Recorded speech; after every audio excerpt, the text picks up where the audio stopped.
காதில் கம்மலே போட முடியல, போடுற கம்மல் அப்படியே ஓட்ட வெளியே வந்துடுது அப்படின்னு சொல்லிட்டு வந்தவங்க தான் இந்த கஸ்டமர். அந்த கம்மலை வந்து க்ளீனாக காதில் போடுறதுக்காக இயர்லோப் ட்ரீட்மெண்ட் பண்ணுங்க அப்படின்னு சொல்லிட்டு தான் வந்தாங்க.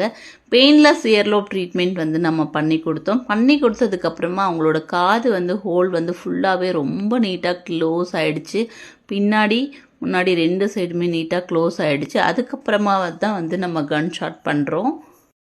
இப்போ வந்து கொஞ்ச நாள் கழித்து கன் ஷாட் பண்ணுறதுக்காக வந்திருக்காங்க. இவங்க முன்னாடி எங்கேயோ கன் ஷாட் பண்ணாங்களா இல்லை காது குத்துனாங்களான்னு தெரியல. அவங்க சைடில் குத்திட்டாங்க அப்படிங்கிறதுக்காக இப்போ வந்து சென்டரில் குத்துறதுக்காகவும் சரியாக குத்துறதுக்காகவும் நம்மக்கிட்ட வந்திருந்தாங்க. நம்ம கன் ஷாட் பண்ணி முடித்ததுக்கப்புறமா ரொம்பவே நல்லா இருந்துச்சு.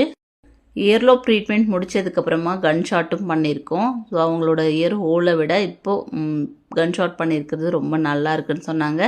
Thank you so much. இந்த மாதிரி ட்ரீட்மெண்ட் வேணும் எங்கள் நம்பர் காண்டாக்ட் பண்ணி புக் பண்ணிக்கோங்க. எங்கள் பேஜை ஃபாலோ பண்ணலை அப்படின்னா ஃபாலோ பண்ணிக்கோங்க.